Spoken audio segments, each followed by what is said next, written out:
Hello world, this is Efron Ringsgood, and welcome to my first real YouTube video. I just want to make a post sharing my 2 years of progress training calisthenics. It's been a super awesome journey so far, and I thought it'd be fun to talk about my experience going through all of it. Hopefully you guys find this video useful or encourages you to explore the world of bodyweight fitness and calisthenics, or maybe some of you guys will find this relatable or somewhat informative, and if not, it's no big deal, you're more than welcome to leave at any time.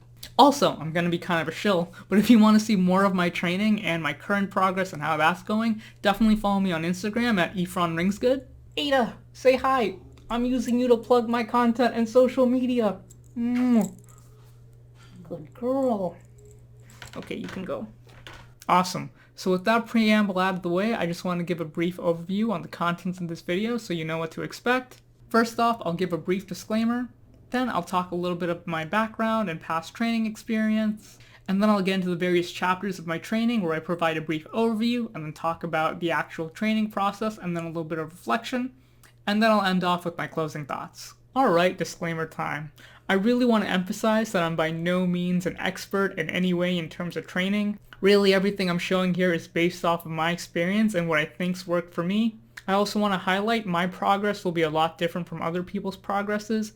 Everyone's a little different, but you shouldn't really compare how people's journeys are to yours. Another thing to keep in mind is that a lot of these clips are a little old, and because of that I'm going off of memory, so the information might be a little fuzzy. Okay, so with the disclaimer out of the way, I want to give a little bit insight into my background. So I started lifting in middle school around 7th grade, and I kept doing that on and off through high school. I didn't get crazy jacked or strong, but it helped establish a good fitness foundation for me and helped me appreciate fitness a little bit more. And it was useful in helping me build up some basic foundational strength. So here's a picture of what I looked like around the end of high school, around junior, senior year. After that I started college where I was a lot more consistent with my training, and my training was mostly based on just lifting weights as well. I did make a good amount of progress at that time, and I also dabbled in some weighted calisthenics like weighted pull-ups and dips. And here's a picture of what I looked like during that time. And then during the summer before my junior year of college is when I officially started training calisthenics. And this is when I decided to train for skills and build up my body weight strength. And here's a picture of what I look like now after focusing primarily on calisthenics. As I mentioned earlier, I started calisthenics the summer before my junior year of college. I was pretty new to the world of calisthenics, but after doing some research, it seemed like the front and back lever were the first two skills I would train for. So I decided those two skills were the things I was going to work towards during the summer. And overall, for me, it was a pretty straightforward experience. So, I started training front and back lever by incorporating the various progressions I saw in YouTube videos into the beginning of my weightlifting routine. I will say though that starting back lever was particularly rough because I was so scared of going inverted, it took me a few weeks to build up the courage to even get in that position in the first place. I didn't have too much of a hard time training for back levers. I trained them on my push days where I would, at the beginning of my workout, do several reps for several seconds of static holds, and then after that I would do dynamics, usually negatives, and once I was done with those, I would just do my regular push routine followed by some weighted calisthenics like weighted dips. The same story holds true for my front lever, but instead of push days, I did them on my pull days.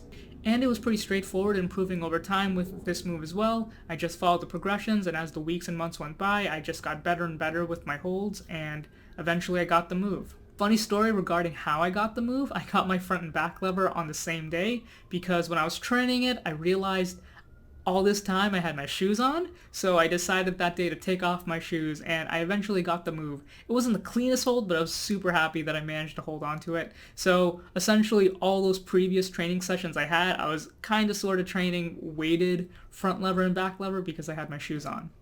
During this time I also improved on my weighted pull-up and dip. The form wasn't the best, but it was progress nonetheless.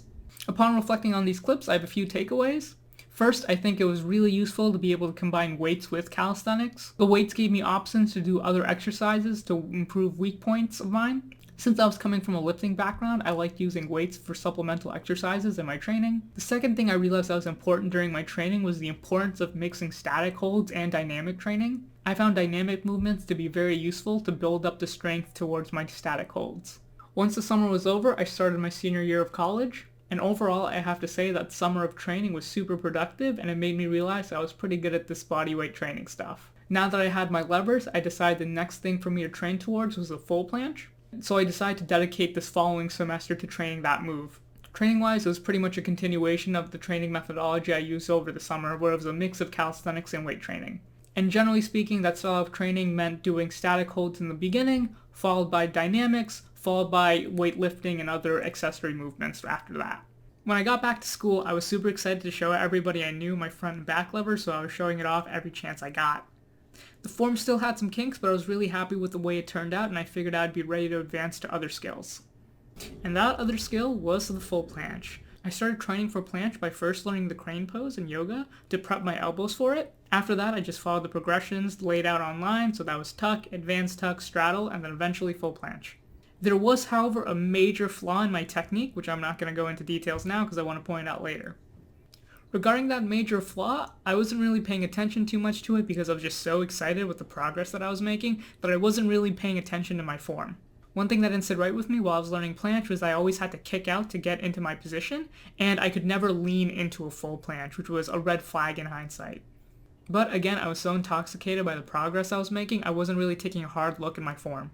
Upon reflection on these clips, I do have a few thoughts. The first thing I want to say is that I tried progressing way too fast and I was overconfident in my training, and that's really shown in my flawed planche form. If I have one main takeaway, it's definitely to record all your sets and to really be honest with yourself in terms of your form so you're not cheating yourself.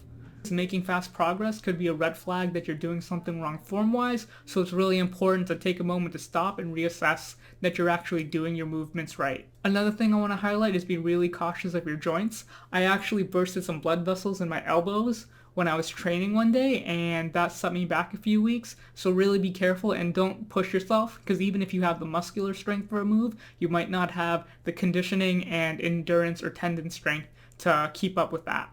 And the last thing I want to say is I really encourage you to ask outside help for form checks and feedback. There's a lot of places you can do that, like the Bodyweight Fitness subreddit or the Overcoming Gravity 2 subreddit. There's a lot of people that are knowledgeable and willing to help if you just take the time to ask, which I didn't do at the time with my flawed planche form. Once the next semester of my senior year of college started, I felt confident enough to work towards even harder moves. But because I was so overconfident with my progress, and because I didn't realize the mistakes I was making previously, you're going to see some flaws in my technique and forms in the following clips. Here's some clips of my front and back lever at the time when I started Gymnastics Club. Again, at this point, I wasn't really training them very often. I was pretty satisfied with how they were at the time, so I really didn't focus a lot on the form for these moves. But as you can see, my form wasn't very tight as a way I couldn't do a full rotation with a straight body. Because I thought last semester I learned full planche, I figured I'd use this semester to get better with it and learn harder versions of it. So that meant full planche on rings and full planche push-ups. As you can see though, with the ring planche, my elbows are bent, which is definitely not good. It's another indication to show that I wasn't ready for the move yet. And my full planche push-up wasn't very good either because I wasn't straight or moving as a whole unit, which is just another indication that my planche strength was actually very weak and not as good as I thought it was. This was a shame because back then I was so confident with my progress, I was even starting to do Maltese attempts, which were also terrible. The other major skill I was working at this time was the iron cross. During Gymnastics Club, I was shown various progressions for this move and I figured I'd start training it, so I started with the loop band method and went from there. The intention with this method of iron cross was to put the loop on the highest part of your forearm and do the move for reps, and as you got stronger, you brought the loop lower and lower down your forearm. I figured as I got stronger, I would reduce the leverage in iron cross and eventually get it. Turned out that was not the case, and this move was much harder than I expected. And later on, it turned out I had to find other methods for training iron cross. Other things they trained at this time were weighted push-ups, pull-ups, and dips. To keep with the general theme of this training arc, my form again wasn't the best for these moves either. I did, however, get a one-arm pull-up and one-arm chin-up, so at least there was some silver lining. In terms of reflection, most of my thoughts from the previous section continue here as well, so I won't repeat myself much. But I will add training on rings did really exacerbate some of my form flaws. I also don't want to be too hard on myself because I was still making some progress on these movements and other things that I was training. I just wasn't making as much progress as I could have been if I knew better. Some examples I do want to point out again is that my pulling strength and my pushing strength for weighted movements got a lot stronger, and I achieved other skills like the one-arm chin-up. So I was somewhat productive, so it wasn't all bad. Alright, cool. Next section.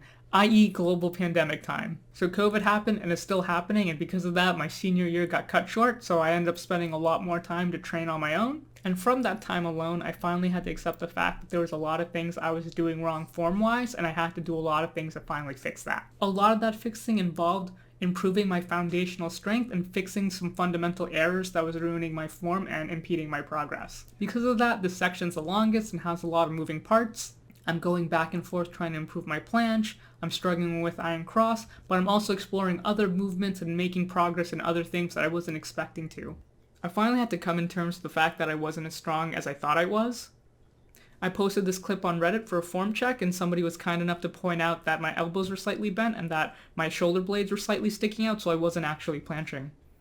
This was kind of a tough pill to swallow, and eventually I just had to accept the truth. I'd figured I'd start from scratch and learn supinated full planche along the way. This eventually turned out to be a terrible idea because I did end up getting injured from that. So I had to start over again after I recovered from that injury, which took a few weeks. Once I recovered and went through some emotional turmoil, I started back with the foundations and worked on planche leans, and built up from there. Luckily, the pushing strength I developed from the previous semester was somewhat helpful, but I was definitely lacking in the tendon development. You could see that because in the straddle planche my elbows aren't completely locked out, or in this ring planche, which I honestly have no business doing at this point. Along with my statics, I spent a lot more time working on dynamics to really improve my strength and hypertrophy for planche. Slowly but surely, the kinks start to get ironed out and my elbows were starting to get ready for the harder versions of planche. And along the way, I attempted full planches that definitely weren't the cleanest, and I showed that I had a long way to go. That's kind of a lie. At that point, I was starting to get pretty darn close to a full planche, I just had to lock out those elbows. So what about iron cross during that whole planche ordeal? Well, fuck that move. That pretty much has to tell you everything you need to know about my experience training cross during that time as well. I recognized at this point that straps weren't the most effective way at loading my elbows for cross, so I decided to switch from straps to rubber bands. At this point, I was fortunate enough to have a power rack in my backyard, which really helped with cross training. The idea was I would rig rubber bands onto my power rack and just reduce the resistance of them as I got stronger. Unfortunately, my setup was set in such a way that cross training wasn't as effective as I wanted to be, and Reddit was kind enough to point that out as well. The problem was my ring straps were too short and too close together, and that changed the dynamics of how the cross was, and because of that, I had to adjust that as well. And that led to some problems of its own, because when I did that, I lost a lot of the progress I made with my original cross, which makes sense because I wasn't training it properly. So after that reset, I went again back to a heavy band and started training for cross with the proper setup, and just struggled to get better. And that's really most of my cross progress, or lack thereof, during that time. Although I was primarily training and struggling with iron cross and full planche, I was also training other moves in the meantime. One of those was back lever, where I got about a 20-second hold, which was pretty nice. For push moves, I started improving on my weighted dips on rings, and then eventually from that I switched to RTO dips, which I really enjoyed. They were really challenging given how much of a simple adjustment they were compared to regular dips, and they really hit my chest. I also started playing around with impossible dips and making that another push goal of mine, and essentially that meant doing band-assisted impossible dips. For pulling moves, I had about a north of a 10-second front lever, but I decided to switch from static holds to dynamic moves. And from that, I switched to front lever raises and eventually 180-degree front levers. But that started to get a little boring, so I decided to try out front lever rows, and those are really challenging. And that made me decide making front lever rows with full range of motion will be another goal of mine, and I just pretty much trained that with bands. I also started messing around with one-arm front levers. I had no expectation to get this move and was just playing around with it because I was bored. Lastly, I started exploring Victorian cross. I saw my friend do an attempt with it on band, and I was like, screw it, I'll give this a shot as well, and that also started my Victorian cross journey. Again, I didn't really have any expectations getting a Victorian, I just wanted to explore another movement. So to reflect off of this chapter, I do have a few thoughts. The first one is definitely swallow your ego and recognize when you're doing something wrong and take the steps to improve it. For me, that meant improving my planche form and starting from scratch, even though I really didn't want to. But it paid off in the end because I did get much stronger at the move. Another reflection point that I want to emphasize is record all your sets if you can, because it's such a good way to double check your form. Especially because of how hard it is to actually check your form when you're doing a bodyweight movement. Another important factor I want to highlight is the importance of research. During this time I watched a lot more videos, or read more forum posts, and read more books regarding training bodyweight. I can't recommend enough the book Overcoming Gravity 2. Another resource I always recommend is the Bodyweight Fitness subreddit. Its FAQs have a lot of different resources and guides and useful information on common bodyweight fitness related questions, and brushing up on common training principles and terms and different training methodologies to improve strength is also really important, so I definitely encourage people to learn more about that. And that's not just within the context of calisthenics, but within the context of training in general, because there's a lot of overlap, particularly within strength training as well. So definitely look into resources related to powerlifting, because there's a good amount of overlap between that and strength-based skill training within calisthenics. So in this next chapter of my training, I go from training outdoors to coming inside finally because it started getting super cold. And overall, this was a pretty straightforward time, and that mostly has to do with the fact that I spent a lot of time during the summer improving a lot of those weak points that I was neglecting previously. With that said, let's look at some of the clips. Now it starts to get a lot more interesting. All the work that I spent outside training planche finally paid off, and I eventually got a really nice hold.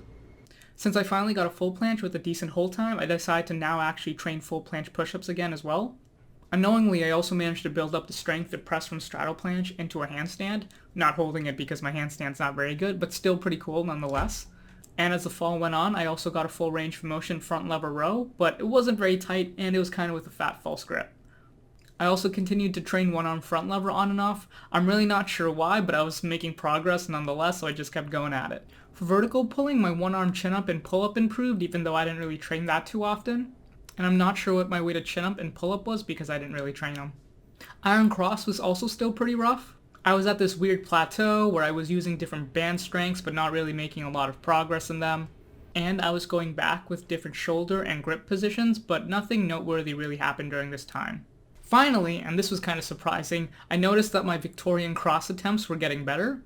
The line wasn't the best, but it was improving and I was using lighter bands, so I was making progress, which was pretty surprising for me. In terms of reflections, I don't have too many thoughts regarding this stage of my training, other than the fact that my previous section of training really paid off here. The main thing I would emphasize during this stage of my training is periodization. I started incorporating a simple version of it and I found it really helpful. Incorporating things like deload weeks definitely took a lot of load off my joints, and that really helped me come back a lot stronger after the deload week was over because I didn't have to worry about breaking my elbows. Okay, last section. So I'm going to keep this a little short because the video's been going on for a little too long, but pretty much I continued a similar style of training as I did in the previous section, but with a greater emphasis on periodization and harder skills because I got stronger, and I'm just going to list the things I've recently achieved. After moving to the new house, progress is pretty straightforward. I just got really freaking strong. My full planche times were averaging about 10 seconds, which was really good, and my full planche push-ups were getting very clean and very strong. I could do full planche push-ups with multiple reps, no problem. And I started experimenting with full planche push-ups from different depths and really improving my pressing strength.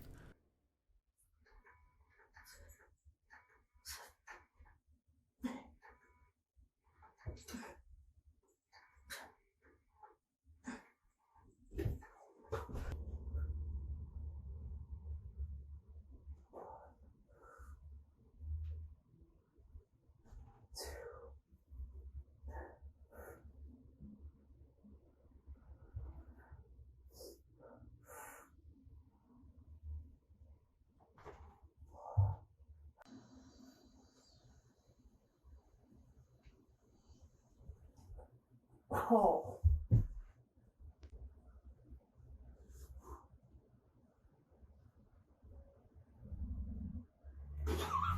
Oh.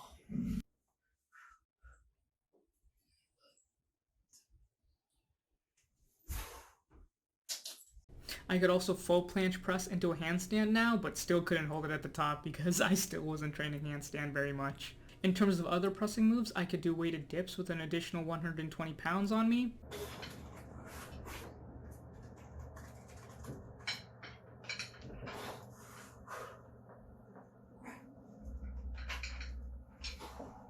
And my max dip was 1 rep with 135 pounds added on. I also got impossible dips, which was super great because they were really rough on my elbows when I was first learning them.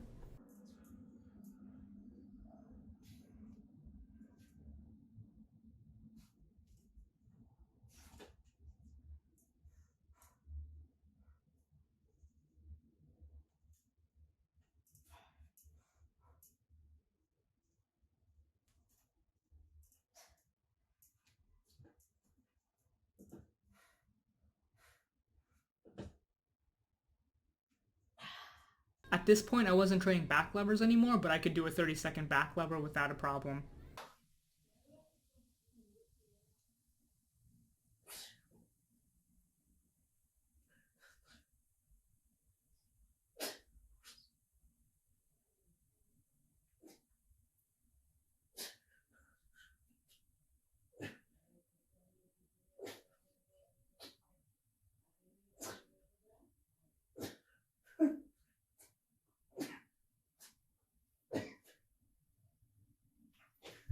For pulling moves, I was working on my one-arm front lever and front lever rows still, and I managed to get front lever rows for multiple reps without a false grip and a much better line, so that was really great.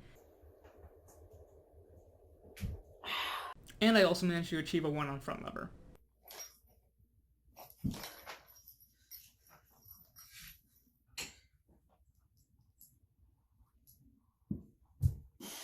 Another great pulling achievement of mine was I got a max weighted chin-up of 140 pounds. For Iron Cross, I finally bit the bullet and bought a Dream Machine. I finally accepted that resistance bands weren't the most effective for me for training Iron Cross, so this was my new way of training the move. And I've slowly been making progress since, but still not there yet. The Dream Machine also came in handy for training Victorians, and because of that I got a respectable Victorian cross, which I'm still trying to clean up now. Now that my planches were really strong, I also started training Maltese, and I eventually got a respectable hold with that, and that I'm also now trying to clean up as well.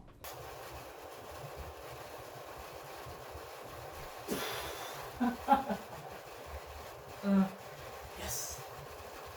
And that's pretty much it. That was a really long video to make, and if you stuck around for this entire thing, I really appreciate your time. This video took a lot longer than I expected. It took about a month, and that's because I really didn't know what I was doing, and I kept going on and off on things. You probably noticed with the lighting and clothing changes here and there, but yeah, that's pretty much been my entire experience, at least so far with my calisthenics journey. You also might have noticed my speech slightly changed because between recording all these clips, I actually got Invisalign, so I have a slight lisp. If you caught it, great year. If you didn't, well, now you know. So regarding my closing thoughts for this whole calisthenics journey so far, I am super glad I took it, and I've been loving it since. If there's a few takeaways that I want to mention, one thing I want to say is that I've been really happy with the progress I've made so far. I've gotten a lot bigger and stronger due to calisthenics, but I don't think that's because calisthenics is better than other mediums of training. I've just enjoyed training it so much. I've been a lot more consistent with my training, and that's why I've gotten a lot more progress with that. So one takeaway I strongly recommend to you guys is definitely do what you enjoy, and if you love calisthenics, that's awesome. If you don't, that's also totally cool, but training in a medium that you enjoy is a great way of ensuring your long-term success. Another thing I want you to take away from this is definitely do your research and try to learn as much as you can about training. That includes reading, looking at YouTube videos and tutorials, looking at some of the sources I'm going to link, asking questions and talking to people, and also just doing trial and error. Everyone's a little different, so you'll have to figure out what works best for you for any form of training that you do. Also remember that training isn't straightforward. There's a lot of trial and error that's involved, as well as changes in motivation, circumstances, and other things. And because of that, there'll always be a bunch of ups and downs. And you'll just have to try your best to see what works for you. But keep in mind general training principles because they'll most likely help you out regardless. If you can, getting involved with the bodyweight fitness and calisthenics community is also really cool. There's a bunch of people you can meet online regarding that through various social media and communication channels, so I also really encourage that as well because I've met a bunch of cool people through that. But yeah, overall, training in calisthenics has personally been super life-changing for me. I'm going to keep doing it, and there's more things that I want to train towards and improve on. And if you'd like to follow me in that journey, social media, my Instagram, follow me. And also the generic YouTube thing, like, subscribe, and comment if you enjoyed this. And if you want to see some content from me from a specific topic, feel free to mention that in the comments and maybe I can make a video on it. Hopefully future videos will be shorter and more casual than this behemoth that I've made. But anyways, thank you so much for your time. I hope you guys have a good one. Take care. Bye. I fucking hate this plane.